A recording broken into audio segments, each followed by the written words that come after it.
지영은 갤러리 입구에서 잠시 망설였어요. 유리문 너머로 보이는 화려한 조명과 사람들의 웃음소리가 낯설게 느껴졌죠. 한때 자신도 저런 공간의 주인공을 꿈꿨던 적이 있었는데 이제는 그저 구경꾼일 뿐이었어요. 문을 밀고 들어서자 와인 향과 향수 냄새가 뒤섞여 코끝을 자극했습니다.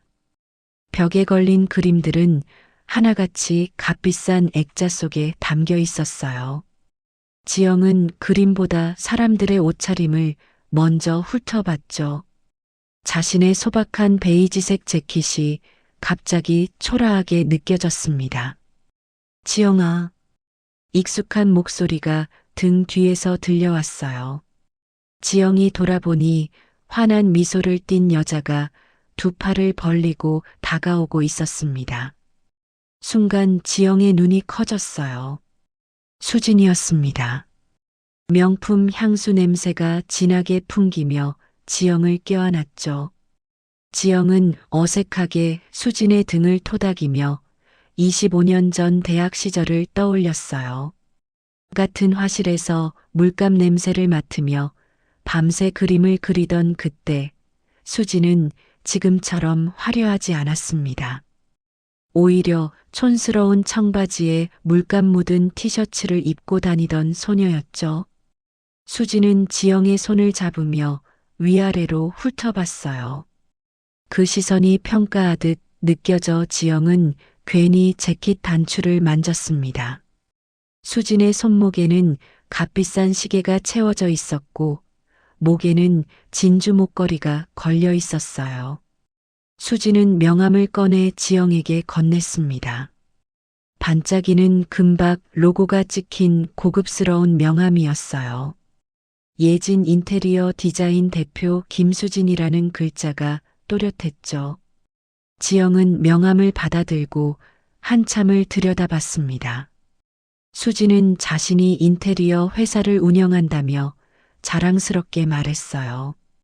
지영은 자신이 결혼 후 가정주부로 지내고 있다고 담담히 대답했습니다.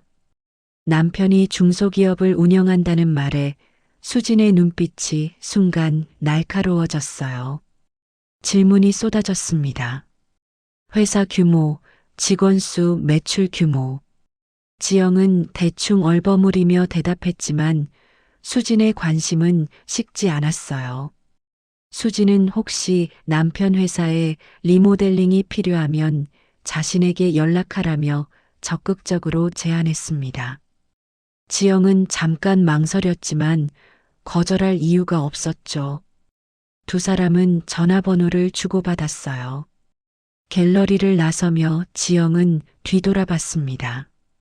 수진은 여전히 환하게 웃으며 손을 흔들고 있었어요. 하지만 그 미소 뒤에 무언가 보이지 않는 그림자가 어른거리는 것만 같았습니다. 지영은 고개를 저으며 주차장으로 향했어요. 기분 탓이겠지 하고 스스로를 다독이면서요. 며칠 뒤 수진은 민수에게 직접 연락했습니다. 리모델링 제안을 하며 사업 미팅을 잡았죠. 지영은 오랜 친구가 남편과 일하게 된다는 사실에 묘한 불안을 느꼈지만 겉으로는 반갑게 응했어요. 세 사람은 함께 식사를 했습니다. 웃음을 나누며 즐거운 시간을 보냈지만 지영은 수진의 시선이 민수를 향할 때마다 묘한 긴장감을 느꼈어요. 식탁 위에 촛불이 흔들릴 때마다 수진의 얼굴에 이상한 그림자가 드리워졌습니다. 민수는 수진의 말에 관심을 보이며 자주 웃었어요. 지영은 와인잔을 쥔 채 두 사람을 번갈아 바라봤죠. 무언가 잘못되고 있다는 직감이 들었지만 아직은 확신할 수 없었습니다. 그날 이후 수진은 자주 회사 일로 민수를 찾아갔어요. 계약서 검토, 현장 답사, 디자인 회의. 명분은 완벽했습니다. 지영은 자신이 빠져있던 일상 속에 미묘한 균열이 생기고 있음을 아직 깨닫지 못했어요. 매일 아침 민수의 출근을 배웅하고 저녁 식사를 준비하고 빨래를 개는 일상. 그 반복 속에서 무언가 중요한 것이 빠져나가고 있었지만 지영은 알아채지 못했습니다. 다만 가끔씩 가슴 한편이 철렁 내려앉는 느낌을 받았을 뿐이에요. 밤마다 민수가 늦게 귀가할 때마다 그 불안은 조금씩 커져갔습니다. 민수가 현관문을 열고 들어선 건 밤 11시가 넘어서였어요. 지영은 거실 소파에 앉아 TV를 보는 척하고 있었지만 사실은 시계만 쳐다보고 있었죠. 요즘 들어 민수의 귀가 시간이 점점 늦어지고 있었습니다. 민수는 넥타이를 풀며 피곤한 목소리로 인사했어요. 지영이 저녁 식사를 물었지만 민수는 수진과 미팅하느라 회사에서 먹었다고 대답했습니다. 또 수진이었어요. 지영의 입술이 얇게 떨렸지만 애써 표정을 감췄죠. 민수는 대답을 끝내자마자 침실로 들어가 버렸습니다. 지영은 혼자 남은 거실에서 식탁을 바라봤어요. 정성스럽게 차려놓은 저녁상은 이미 식어 있었죠. 김이 모락모락 나던 된장찌개는 이제 차갑게 굳어 있었습니다. 지영은 한숨을 쉬며 설거지를 시작했어요. 물소리만이 고요한 밤을 채웠습니다. 설거지를 하는 동안 눈물이 핑 돌았지만 지영은 꾹 참았어요. 접시를 닦고 냄비를 헹구고 수저를 정리하는 동안 가슴속 무게는 점점 무거워졌습니다. 다음 날 아침도 마찬가지였어요. 민수는 서둘러 출근 준비를 하고 커피 한 모금만 마신 채 현관으로 향했습니다. 지영이 준비한 아침 식사는 그대로 식탁 위에 남았죠. 문이 닫히는 소리가 유난히 크게 들렸어요. 지영은 혼자 식탁에 앉아 식은 계란말이를 포크로 찔렀습니다. 노른자가 질척하게 흘러내렸어요. 오후가 되자 지영은 무료함을 달래려고 휴대폰을 꺼냈습니다. 습관처럼 SNS를 열어봤죠. 수진의 계정에는 화려한 레스토랑 사진이 올라와 있었어요. 촛불이 켜진 테이블, 고급스러운 와인잔, 밤 풍경이 보이는 창가 자리. 사진 아래 해시태그에는 야근의 보상, 달콤한 저녁이라고 적혀 있었습니다. 지영의 손가락이 화면 위에서 멈췄어요. 그 레스토랑은 민수가 즐겨 가던 곳이었거든요. 지영은 휴대폰을 내려놓고 창밖을 바라봤습니다. 회색 하늘이 답답하게 내려앉아 있었어요. 며칠이 지나도 상황은 나아지지 않았어요. 민수의 부재는 일상이 됐고 지영의 불안은 점점 커져갔습니다. 식탁을 정리하고 빨래를 개고 청소기를 돌리는 동안에도 머릿속은 온통 수진 생각뿐이었어요. 밤마다 지영은 민수를 기다렸지만 민수는 점점 더 늦게 돌아왔습니다. 전화를 해도 회의 중이라며 짧게 끊었고 문자를 보내도 답장은 한참 뒤에 왔어요. 어느 날 저녁 대학생인 딸 하은이 거실로 나왔습니다. 지영은 소파에 앉아 멍하니 창밖을 바라보고 있었죠. 하은은 엄마의 무표정한 얼굴을 보고 걱정스럽게 물었지만 지영은 괜찮다며 억지로 웃음을 지었습니다. 하지만 그 웃음은 입가에만 머물렀을 뿐 눈까지 닿지 못했어요. 하은은 뭔가 더 묻고 싶었지만 엄마의 굳은 표정을 보고 입을 다물었습니다. 그날 밤 민수가 귀가했을 때 지영은 이상한 것을 감지했어요. 민수의 셔츠에서 낯선 향수 냄새가 났던 거죠. 달콤하면서도 은은한 여자 향수 특유의 냄새였습니다. 지영의 심장이 쿵 하고 내려앉았어요. 민수는 아무렇지 않게 셔츠를 벗어 세탁 바구니에 던졌습니다. 민수가 욕실로 들어간 뒤 지영은 세탁 바구니로 다가가 셔츠를 집어들었어요. 코를 가까이 대고 냄새를 맡았습니다. 그 순간 기억이 번개처럼 스쳤어요. 갤러리에서 수진을 만났을 때 그녀가 풍기던 바로 그 향수였습니다. 지영의 손이 떨리기 시작했어요. 셔츠가 손가락 사이로 미끄러져 떨어졌죠. 다음 날 수진에게서 문자가 왔습니다. 차 한잔 하자는 내용이었어요. 지영은 한참을 화면을 들여다보다 짧게 답장을 보냈습니다. 약속 장소는 집 근처 카페였어요. 수지는 명품 가방을 들고 환한 미소를 지으며 나타났습니다. 두 사람은 자리에 앉아 커피를 주문했어요. 수지는 이런저런 이야기를 늘어놓았습니다. 회사 일, 최근에 다녀온 여행, 새로 산 옷. 지영은 적당히 맞장구를 치며 수진을 관찰했어요. 수진이 쇼핑백을 꺼내 지영에게 건넸습니다. 안에는 명품 브랜드의 스카프가 들어 있었어요. 부드러운 실크 촉감이 손끝에 전해졌죠. 수지는 민수 덕분에 회사 일도 잘 풀리고 있다며 고마움을 표현했습니다. 수진의 미소가 유난히 밝게 느껴졌어요. 지영은 그 웃음 뒤에 감춰진 무언가를 감지했습니다. 차갑고 날카로운 칼날 같은 것이었죠. 하지만 증거가 없었어요. 그저 의심만으로는 아무것도 할 수 없었습니다. 지영은 스카프를 받으며 억지로 미소를 지었어요. 하지만 그 부드러운 촉감이 오히려 목을 조이는 것처럼 느껴졌습니다. 카페를 나서며 지영은 뒤돌아봤어요. 수지는 여전히 창가에 앉아 휴대폰을 보며 웃고 있었습니다. 지영의 가슴속에서 무언가 차갑게 얼어붙기 시작했어요. 그날 밤 민수는 평소보다 일찍 귀가했어요.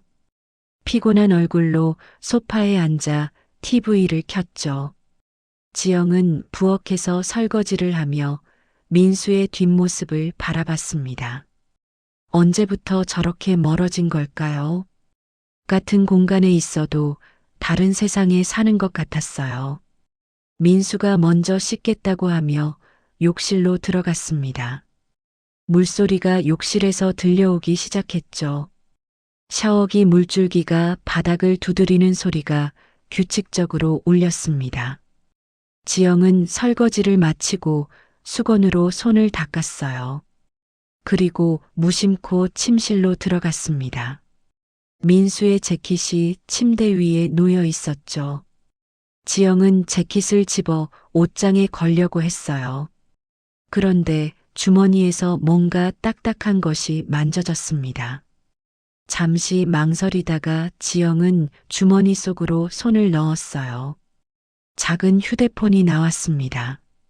민수가 평소 쓰는 것과 다른 낯선 기종이었죠. 지영의 심장이 빠르게 뛰기 시작했어요.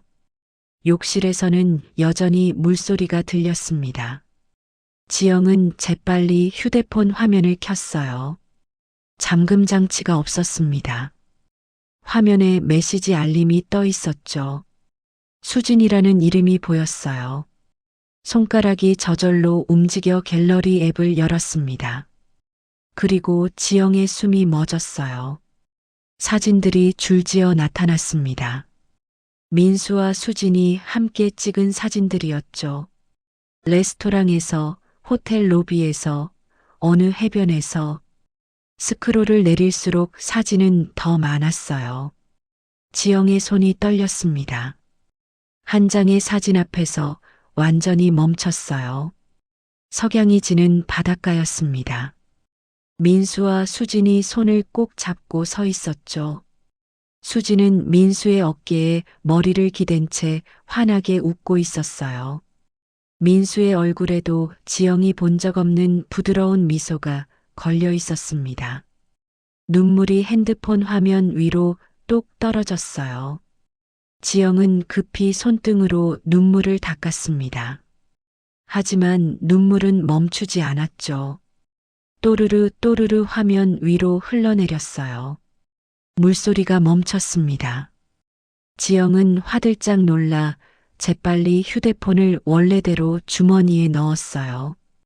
재킷을 옷장에 걸고 거실로 나왔습니다. 욕실 문이 열리는 소리가 들렸어요. 민수가 수건을 달라고 했고 지영은 최대한 평온한 목소리로 대답했습니다. 서랍에서 수건을 꺼내 욕실 쪽으로 건넸어요. 민수가 문틈으로 손을 내밀어 수건을 받으며 고맙다고 말했죠. 그 한마디가 지영의 가슴을 날카롭게 찔렀습니다.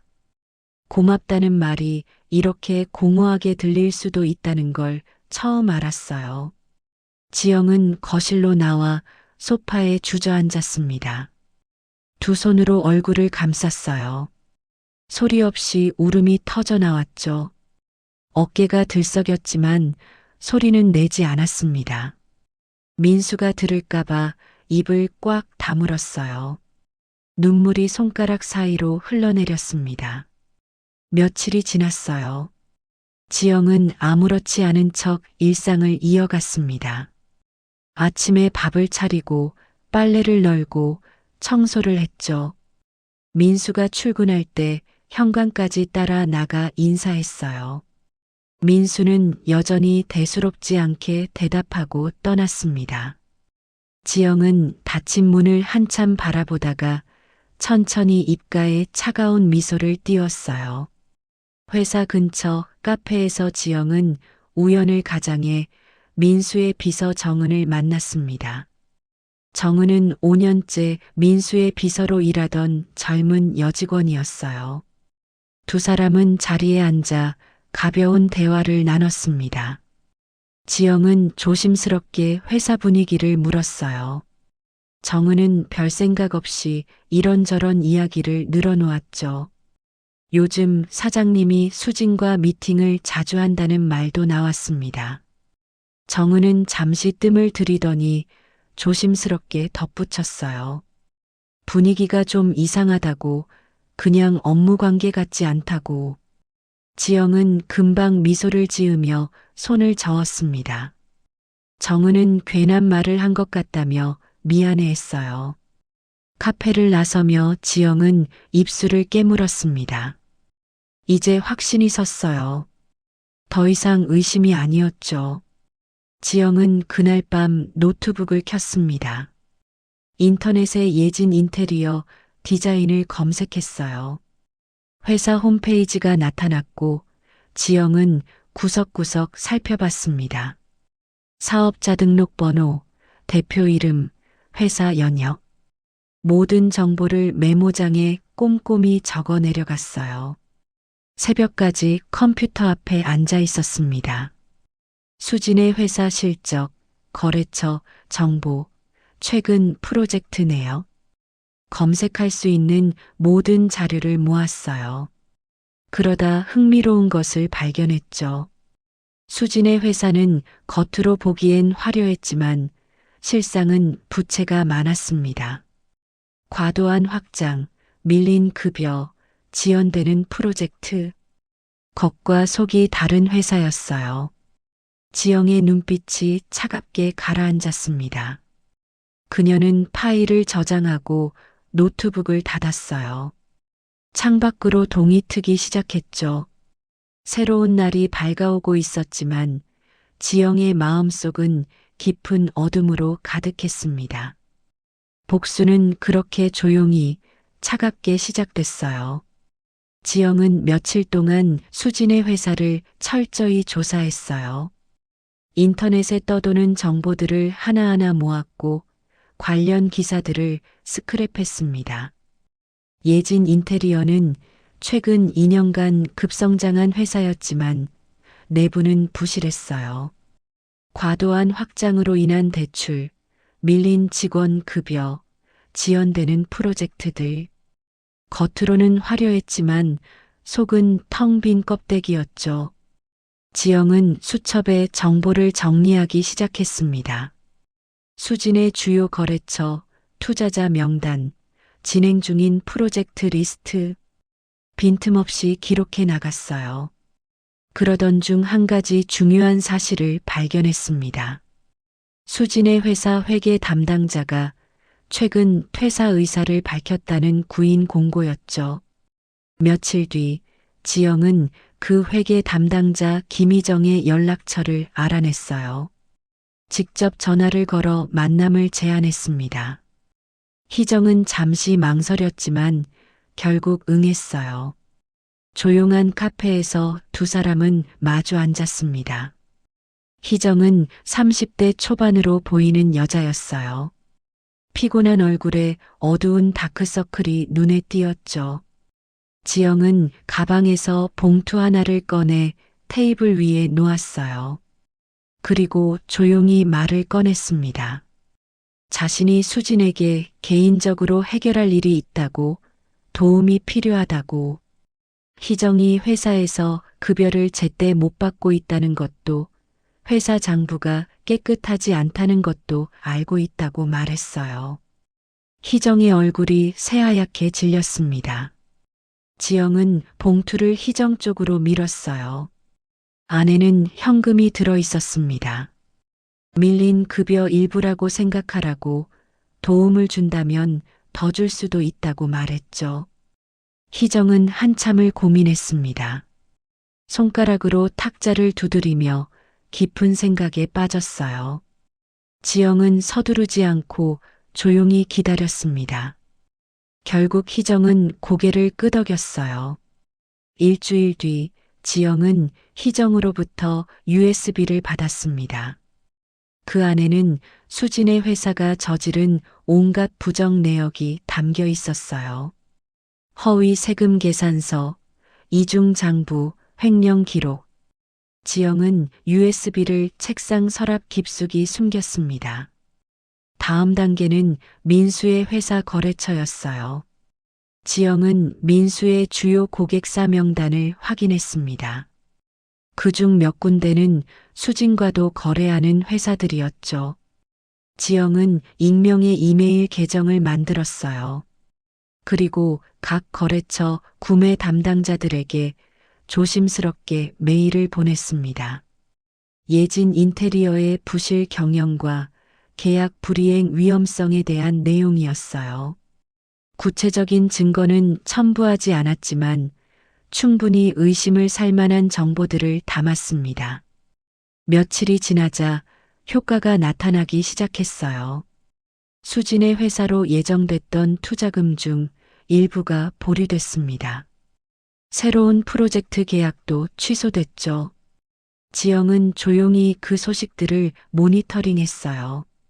한편 지영은 민수의 행동도 꼼꼼히 기록했습니다. 그가 몇 시에 출근해서 몇 시에 퇴근하는지, 누구와 만나는지, 민수의 신용카드 명세서도 몰래 확인했어요. 수진과 함께 간 것으로 추정되는 레스토랑, 호텔 결제 내역들이 줄줄이 나왔습니다. 모든 걸 사진 찍어 별도 폴더에 저장했어요. 어느 날 저녁 하은이 엄마 방으로 들어왔습니다.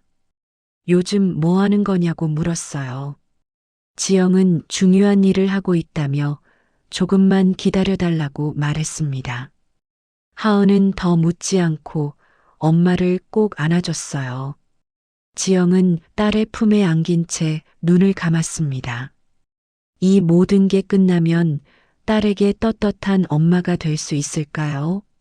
며칠 뒤 지영은 결심을 굳혔어요. 결혼 기념일이 한 달 앞으로 다가오고 있었습니다. 그날을 진실의 날로 정하기로 했죠. 지영은 이벤트 업체에 전화를 걸어 조명과 음향 시스템 설치를 예약했습니다. 예약을 마친 지영은 달력에 동그라미를 쳤어요. 그날이 모든 것의 끝이자 시작이 될 거예요. 지영은 거실을 둘러봤습니다. 어떤 자리에 그들을 앉힐지, 어떤 순서로 진실을 보여줄지 머릿속으로 시뮬레이션을 반복했어요. 차갑고 냉정하게, 감정 없이. 지영은 하은에게 그날은 친구 집에 가 있으라고 말했습니다. 하은은 엄마의 단호한 표정을 보고 고개를 끄덕였어요. 모든 준비가 끝나가고 있었습니다. 지영은 조용히 창밖을 바라봤어요. 달이 구름 사이로 희미하게 빛나고 있었죠. 곧 모든 어둠이 걷히고 진실이 드러날 거예요. 그 순간을 위해 지영은 차갑게 그리고 철저하게 준비하고 있었습니다. 복수는 이미 절반쯤 완성되어 가고 있었어요. 밤마다 지영은 노트북 앞에 앉아 파일들을 정리했습니다. 수진의 부정거래 내역, 민수와 수진의 불륜 증거 사진들, 모두 시간 순서대로 깔끔하게 정리됐어요. 슬라이드쇼로 만들어 프로젝터에 연결할 준비도 마쳤습니다. 지영의 손놀림은 정확하고 차가웠어요. 더 이상 떨리지 않았습니다. 복수를 준비하는 동안 지영의 마음도 점점 단단해져 갔죠. 슬픔은 분노로, 분노는 냉철함으로 변해갔습니다. 지영은 마지막으로 거울 앞에 섰어요. 자신의 얼굴을 오래 바라봤습니다. 예전의 순한 눈빛은 사라지고 날카로운 눈빛이 자리 잡고 있었어요. 지영은 스스로에게 속삭였습니다. 이제 곧 끝이라고, 조금만 더 참으라고. 그리고 그날 밤 지영은 처음으로 편안하게 잠들었습니다. 결혼기념일 당일 아침 지영은 평소보다 일찍 일어났어요. 창밖으로 아침 햇살이 고요하게 비쳐들고 있었습니다. 지영은 거울 앞에 서서 자신의 얼굴을 오래 바라봤어요. 언제부터 이렇게 낯선 표정을 짓게 됐을까요? 하은이 가방을 메고 현관으로 나왔습니다. 지영은 딸을 꼭 껴안으며 조심히 다녀오라고 말했어요. 하은이 나간 뒤 집안은 고요해졌습니다. 지영은 천천히 준비를 시작했어요. 거실 테이블을 정리하고 의자 3개를 배치했습니다. 이벤트 업체 직원들이 도착해 조명과 프로젝터를 설치했죠. 직원들이 떠난 뒤 지영은 노트북을 켰어요. 준비해둔 파일들을 확인했습니다. 수진의 부정거래 내역, 민수와 수진의 불륜 증거 사진들, 모두 시간 순서대로 정리돼 있었어요. 오후가 되자 지영은 민수에게 문자를 보냈습니다. 오늘 저녁 7시에 집에 꼭 와달라고, 중요한 얘기가 있다고. 민수의 답장은 금방 왔어요. 수진에게도 메시지를 보냈습니다. 집에서 작은 파티를 하니 7시에 오라고. 수진도 곧 답장을 보내며 기대된다고 했죠. 지영은 식탁을 정성스럽게 차렸어요. 하얀 테이블볼을 깔고 접시와 와인잔을 놓았습니다. 그리고 오래된 사진 액자들을 꺼내 테이블 곳곳에 배치했어요. 3사람이 함께 찍은 사진들이었습니다. 웃고 있는 얼굴들이 지금은 너무나 낯설게 느껴졌죠. 저녁 7시가 가까워지자 초인종이 울렸어요. 먼저 도착한 건 수진이었습니다. 수진은 와인 한 병을 들고 환하게 웃으며 들어왔어요. 화려한 원피스를 입고 완벽하게 화장을 한 모습이었습니다. 지영은 평온한 목소리로 인사하며 앉으라고 했어요. 10분쯤 지나 민수가 도착했습니다. 넥타이를 느슨하게 풀고 들어선 그는 수진을 보고 잠깐 놀란 표정을 지었죠. 민수는 지영을 쳐다봤어요. 무슨 의도인지 묻는 듯한 눈빛이었습니다. 지영은 아무 말 없이 미소만 지었죠. 3사람은 식탁에 둘러앉았습니다. 지영은 와인을 따르기 시작했어요. 잔에 붉은 액체가 천천히 채워졌습니다. 세 개의 잔이 공중에서 부딪혔고 맑은 소리가 울렸어요. 지영이 오랜 우정과 진실을 위해 건배하자고 말했습니다. 수진이 웃으며 맞장구 쳤고 민수는 불편한 표정으로 와인을 조금 마셨어요. 식사가 시작됐습니다. 지영이 준비한 음식들이 하나씩 나왔어요. 처음에는 평범한 대화가 오갔습니다. 날씨 얘기, 요즘 일 얘기, 별것 아닌 이야기들. 하지만 공기는 점점 무거워졌어요. 식사가 끝나갈 무렵 지영이 자리에서 일어났습니다. 리모컨을 집어들었어요. 거실 조명이 어두워지고 프로젝터가 켜졌습니다. 스크린에 하얀 화면이 떴죠. 수진이 궁금한 듯 물었지만 지영은 대답 대신 버튼을 눌렀어요. 스크린에 첫 번째 이미지가 나타났습니다. 수진의 회사 장부 사본이었어요. 부정거래 내역이 적나라하게 드러나 있었죠. 수진의 얼굴에서 웃음이 사라졌습니다. 지영의 차가운 목소리가 거실에 울렸어요. 계속 보라고. 다음 화면에는 더 구체적인 증거들이 나왔습니다. 횡령 기록, 허위 계약서, 세금 포탈 내역. 수진의 얼굴이 점점 하얗게 질려갔어요. 지영이 다시 버튼을 눌렀습니다. 이번에는 사진이 나왔어요. 민수와 수진이 레스토랑에서 마주 앉아 있는 모습, 손을 맞잡고 있는 모습, 호텔 로비에서 함께 들어가는 뒷모습, 그리고 해변에서 찍은 그 사진. 민수는 얼어붙은 듯 움직이지 못했어요. 수진은 입을 벌린 채 스크린만 바라봤습니다. 사진들이 계속 이어졌어요. 시간 순서대로 빈틈없이 두 사람의 불륜이 시작된 순간부터 최근까지 모든 증거가 스크린 위에 펼쳐졌습니다. 민수가 떨리는 목소리로 지영의 이름을 불렀어요. 하지만 지영은 그를 쳐다보지도 않았습니다. 수진이 변명을 시작했지만 지영은 손을 들어 막았어요. 그만하라고, 더 듣고 싶지 않다고. 지영은 천천히 자리에서 일어났습니다. 테이블 위에 놓인 사진 액자들을 하나씩 바라봤어요. 웃고 있는 세 사람의 얼굴, 그 순수했던 시간들. 지영의 목소리가 거실에 울렸습니다. 나는 너희 둘을 믿었다고. 남편으로 친구로. 하지만 너희는 날 배신했다고. 지영의 등 뒤에서 수진이 울음을 터뜨렸습니다. 하지만 민수는 아무 말도 하지 못했어요. 고개만 숙인 채 테이블을 움켜쥐고 있었죠. 지영은 가방을 집어들었습니다. 그리고 현관 쪽으로 걸어갔어요. 문손잡이를 잡는 순간 뒤돌아봤습니다. 앞으로 어떻게 될지는 너희가 잘 알 거라고. 변호사 통해서 연락하겠다고. 민수가 일어서려 했지만 지영은 이미 문을 열고 나가고 있었어요. 문이 닫히는 소리가 조용히 울렸습니다. 거실에는 수진의 흐느낌과 민수의 거친 숨소리만 남았어요. 스크린은 여전히 켜져 있었고 마지막 사진이 화면을 채우고 있었습니다. 석양지는 바다, 손을 잡은 두 사람.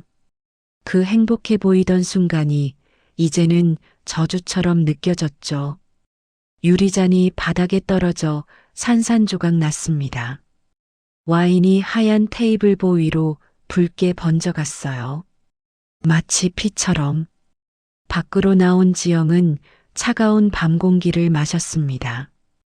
깊은 숨을 들이마시고 천천히 내쉬었어요. 별이 하늘에 총총히 떠 있었습니다. 지영은 걸었어요. 어디로 가는지도 모른 채 그냥 걸었습니다.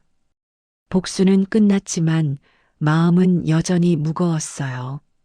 다음 날 아침 지영은 호텔 침대에서 눈을 떴어요.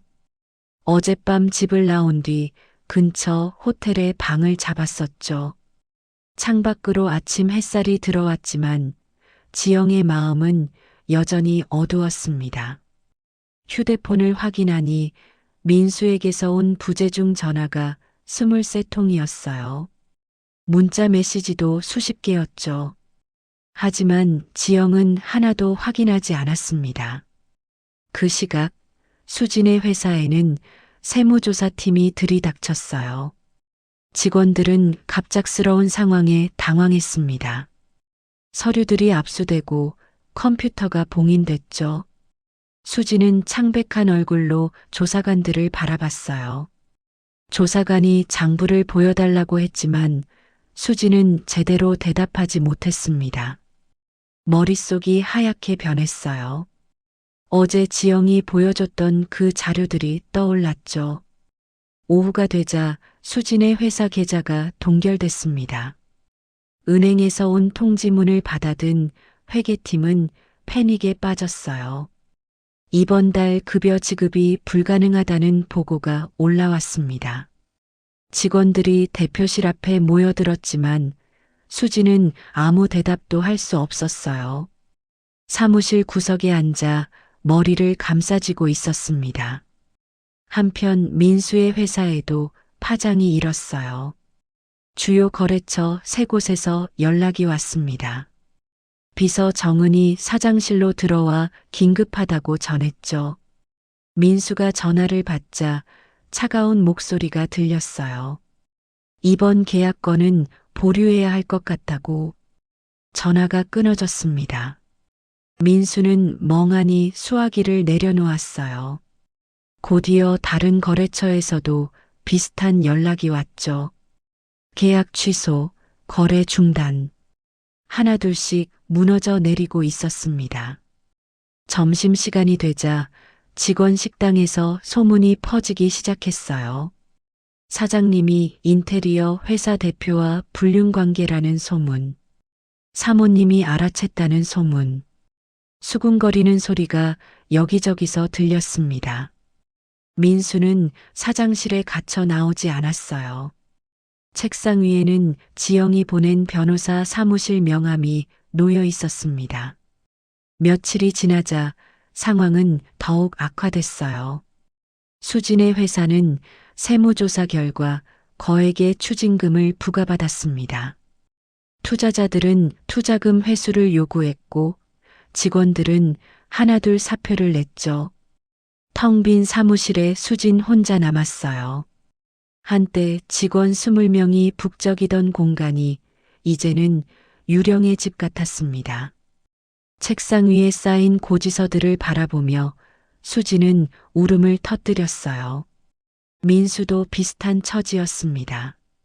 주요 거래처들이 줄줄이 계약을 취소하며 회사 매출은 급감했어요. 은행에서는 대출 상환을 독촉했고 직원들은 불안해했죠. 임원 회의에서 올라온 보고는 암울했습니다. 이번 달 매출이 지난달 대비 40%나 감소했다고, 자금 상황도 좋지 않다고. 민수는 고개를 떨궜어요. 모든 게 자신의 잘못이었습니다. 어느 날 저녁 민수는 지영에게 전화를 걸었어요. 수십 번 시도한 끝에 지영이 받았습니다. 민수가 떨리는 목소리로 만나달라고 사과하고 싶다고 말했죠. 하지만 지영의 목소리는 얼음처럼 차가웠어요. 할 말 있으면 변호사 통해서 하라고. 사과는 이미 늦었다고. 전화가 끊어졌습니다. 민수는 주저앉아 머리를 감싸쥐었어요. 모든 것을 잃어가고 있었습니다. 한 달 뒤 수진의 회사는 결국 문을 닫았어요. 예진 인테리어 디자인이라고 쓰인 간판이 내려졌습니다. 수진은 사무실 문 앞에 서서 마지막으로 안을 둘러봤어요. 꿈꾸던 모든 것이 무너진 자리였죠. 짐을 정리하던 수진은 서랍 속에서 오래된 사진 한 장을 발견했습니다. 대학 시절 지영과 함께 찍은 사진이었어요. 둘 다 웃고 있었죠. 순수했던 그 시절의 웃음. 수지는 사진을 가방 속에 넣었습니다. 사무실 문을 잠그고 나오는 수진의 뒷모습은 쓸쓸했어요. 한때 당당하게 걷던 그 모습은 어디에도 없었습니다. 그 무렵 지영은 변호사 사무실에 앉아 있었어요. 변호사의 설명을 들으며 서류에 서명했습니다. 차분하고 냉정하게 하나씩 정리해 나갔어요. 별거 신청, 재산 분할, 위자료 청구. 이혼 소송은 조금 더 시간을 두고 싶다고 말했습니다. 변호사가 알겠다고 대답했어요. 사무실을 나서며 지영은 깊은 숨을 내쉬었어요. 복수는 완성됐지만 마음이 가벼워지지는 않았습니다. 여전히 무거운 돌덩이가 가슴을 짓누르고 있었죠. 그날 밤 지영은 하은과 함께 저녁을 먹었어요. 하은이 이제 어떻게 되는 거냐고 물었습니다. 지영은 엄마랑 너랑 둘이서 살 거라고 대답했어요.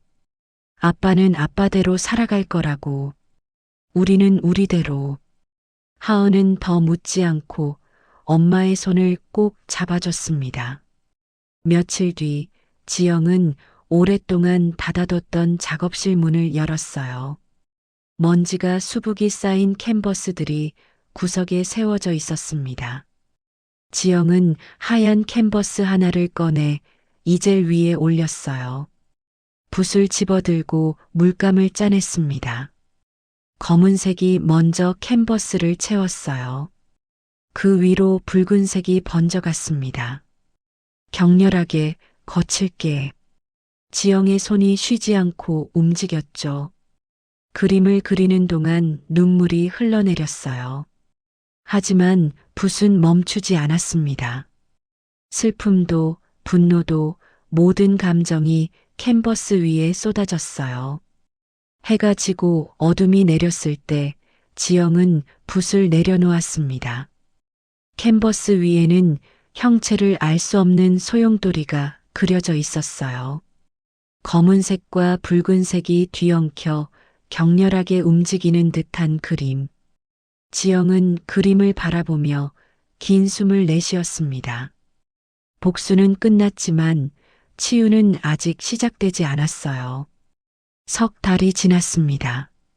지영은 작은 갤러리로부터 전시 제안을 받았어요. 처음에는 거절하려 했지만 하은이 등을 떠밀었죠.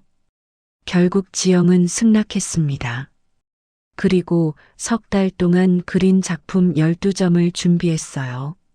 모두 지난 시간의 아픔을 담은 그림들이었습니다. 전시회 제목은 상처 이후의 빛이었어요. 지영이 직접 지은 제목이었죠. 초대장을 받은 사람은 많지 않았습니다. 대학 시절 친구 몇 명, 미술 선생님, 그리고 하은. 전시회 전날 밤 지영은 갤러리에서 마지막 점검을 했어요. 작품들이 벽에 하나씩 걸려 있었습니다. 조명을 받은 그림들은 저마다 다른 이야기를 품고 있었죠. 그중 가장 큰 작품 앞에서 지영은 오래 머물렀어요. 얽힌 운명이라는 제목의 그림이었습니다. 붉은 실로 묶인 두 여인의 그림자가 캔버스를 채우고 있었어요. 그림자는 겹쳐 있었지만 서로를 바라보지 않았습니다. 한 명은 빛을 향해 있었고 다른 한 명은 어둠 속으로 사라지고 있었죠. 갤러리 관장이 다가와 이 작품이 메인이라고 말했습니다. 지영은 고개를 끄덕이며 제일 오래 걸린 그림이라고 대답했어요. 전시회 개막일 오후 사람들이 하나둘 모여들었어요. 많은 인원은 아니었지만 진지하게 작품을 감상하는 이들이었습니다. 지영은 구석에 서서 관람객들을 지켜봤어요. 대학 시절 친구 미선이 다가와 정말 대단하다며 칭찬했습니다. 지영은 고맙다고 말하며 손을 잡아줬어요. 미선은 요즘 어떻게 지내느냐고 물었고 지영은 조금씩 나아지고 있다고 대답했습니다. 시간이 흐르자 더 많은 사람들이 찾아왔어요. 그림 앞에서 발길을 멈추고 오래 바라보는 이들이 많았습니다. 특히 얽힌 운명 앞에는 사람들이 끊이지 않았어요. 한 중년 여성이 그림을 보며 눈물을 닦았습니다.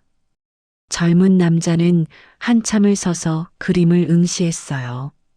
각자의 이야기를 그림 속에서 발견하는 것 같았죠. 저녁 무렵 예상치 못한 방문객이 나타났어요. 민수였습니다. 입구에서 망설이던 그는 조심스럽게 안으로 들어왔죠. 지영은 그를 발견했지만 아무 표정도 짓지 않았습니다. 민수는 작품들을 하나씩 둘러봤어요. 각 그림 앞에서 오래 머물렀습니다. 마지막으로 얽힌 운명 앞에 섰을 때 그의 어깨가 떨렸어요. 그림 속 두 그림자, 얽히고 설킨 붉은 실, 빛과 어둠. 모든 것이 자신의 이야기였습니다. 민수는 뒤돌아 지영을 찾았어요. 지영은 갤러리 반대편에 서 있었습니다. 두 사람의 시선이 공중에서 마주쳤죠. 민수는 입술을 떨며 뭔가 말하려 했지만 결국 아무 말도 하지 못했어요. 그저 고개만 숙인 채 갤러리를 빠져나갔습니다. 지영은 민수의 뒷모습을 담담히 바라봤어요. 예전 같았으면 뛰쳐나가 붙잡았을지도 모릅니다. 하지만 이제는 아니었죠. 지영은 단 한 번도 고개를 돌리지 않았어요. 전시가 끝난 뒤 하은이 엄마에게 다가왔습니다. 수고했다며 안아줬어요. 그러고는 결정한 게 있다고 말했습니다. 자신도 미술 공부를 하고 싶다고, 미술학교에 가고 싶다고. 지영은 깜짝 놀라 딸을 바라봤어요. 하은의 눈빛이 진지했습니다. 엄마 그림을 보면서 자신도 뭔가 표현하고 싶은 게 많아졌다고 말했죠. 지영의 눈시울이 뜨거워졌어요. 자신이 포기했던 꿈을 딸이 이어가려 한다니. 지영은 엄마가 응원하겠다고 내가 하고 싶은 거 다 하라고 말했습니다. 모녀는 서로를 꼭 안았어요. 갤러리 조명이 둘을 부드럽게 비췄습니다. 며칠 뒤 지영은 하은과 함께 미술학원을 알아보러 다녔습니다. 여러 곳을 둘러보다가 한 작은 화실 앞에 멈춰 섰어요. 햇살 아틀리에라는 간판이 걸려 있었습니다. 들어가니 선생님이 반갑게 맞이했어요. 하은의 포트폴리오를 살펴본 선생님은 재능이 있다며 고개를 끄덕였습니다. 열심히 하면 좋은 결과 있을 거라고 했죠. 하은의 얼굴이 환해졌어요. 지영도 따라 웃었습니다.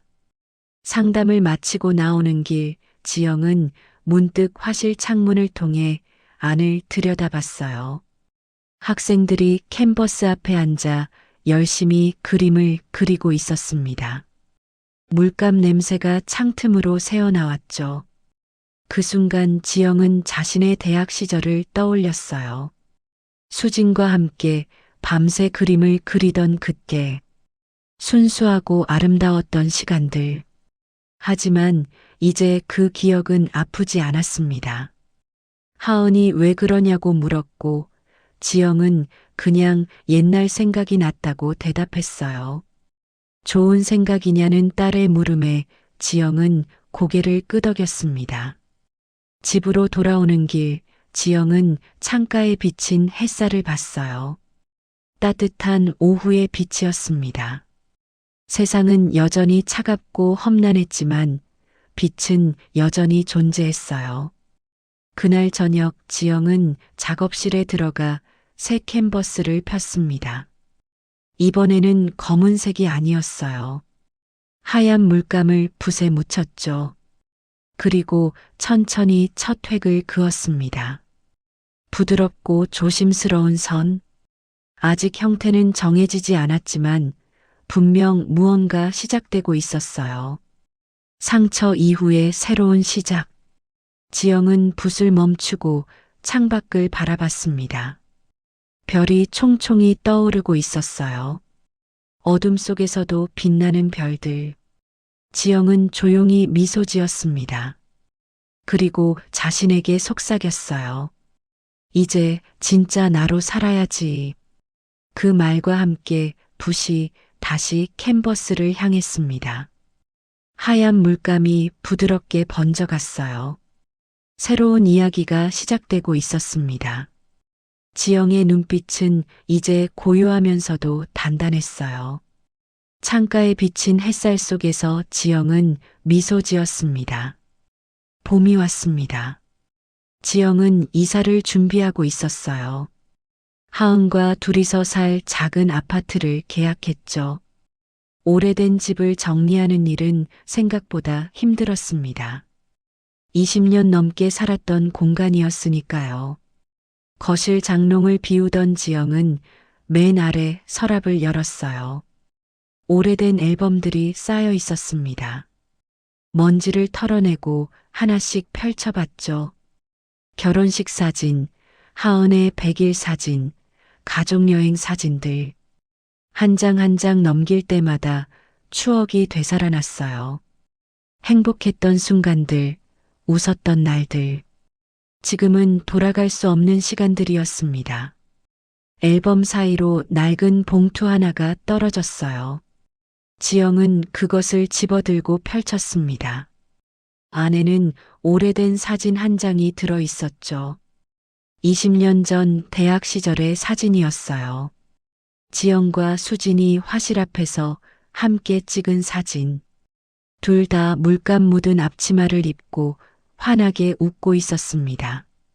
지영은 짧은 단발머리에 안경을 쓰고 있었고 수진은 긴 생머리를 늘어뜨린 채 팔짱을 끼고 있었어요.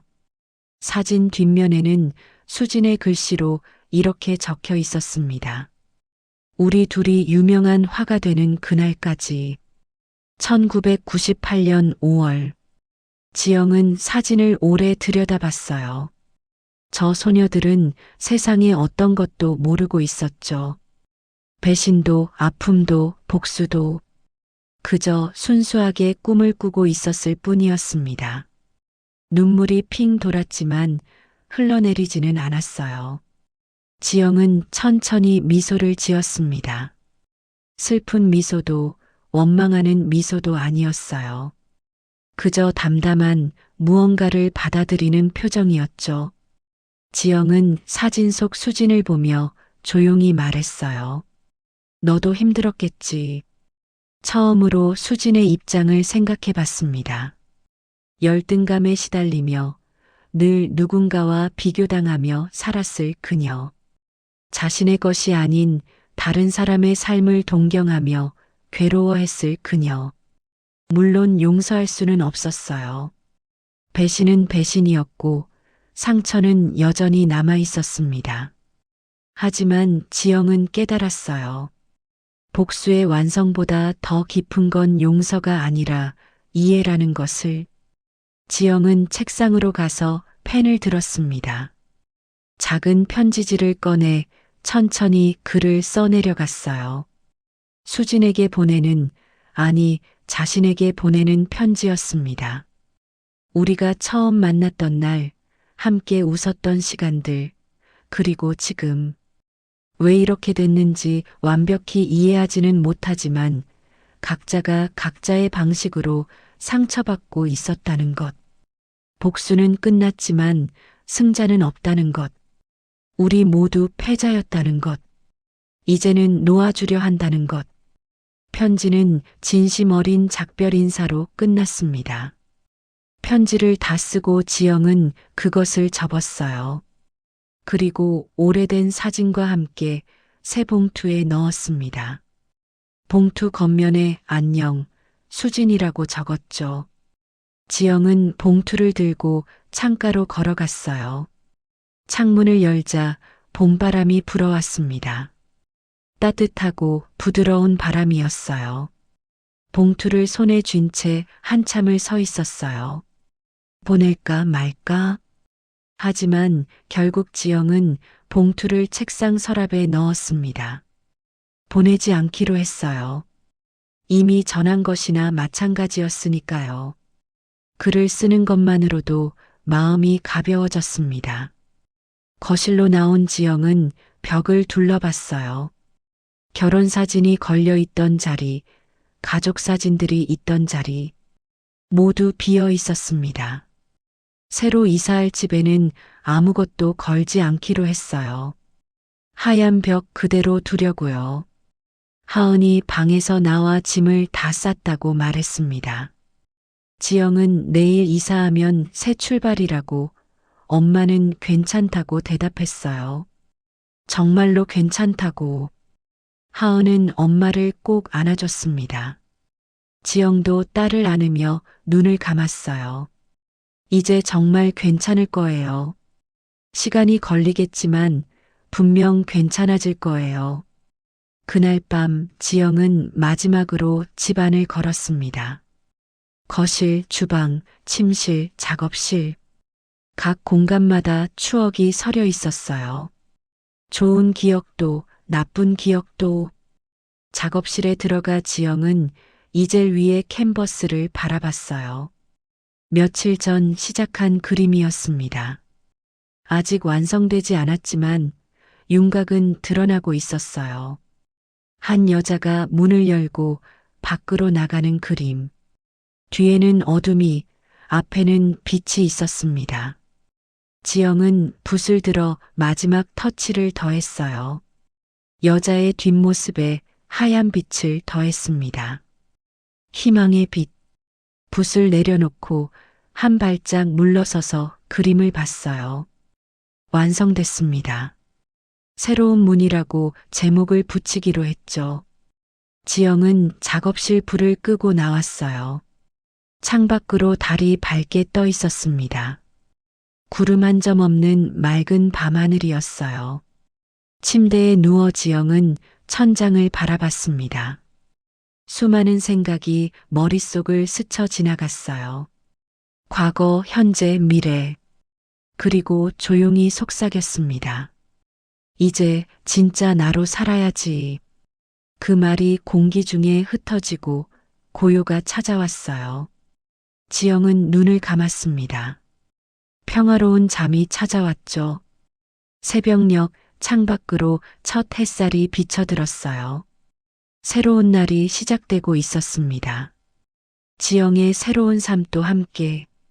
빈 벽 앞에 서서 지영은 미소 지었어요. 이제 이 벽에는 새로운 그림들이 걸릴 거예요. 과거가 아닌 미래의 이야기들. 아픔이 아닌 희망의 색깔들. 지영은 마지막으로 집을 둘러보고 문을 닫았습니다. 뒤돌아보지 않았어요. 앞만 보며 걸어갔죠. 밖은 환했습니다. 봄날의 아침이 따뜻하게 그녀를 맞이했어요. 새들이 지저귀고 바람이 불었습니다. 지영은 깊은 숨을 들이마셨어요. 새로운 삶의 첫 호흡이었습니다. 하은이 엄마의 손을 잡았어요. 두 사람은 나란히 걸었습니다. 앞으로만. 햇살이 두 사람의 등을 따뜻하게 비쳤어요. 지영은 딸의 손을 꼭 잡으며 생각했습니다. 이제 시작이라고. 진짜 나로 사는 삶의 시작이라고. 그리고 그것으로 충분하다고.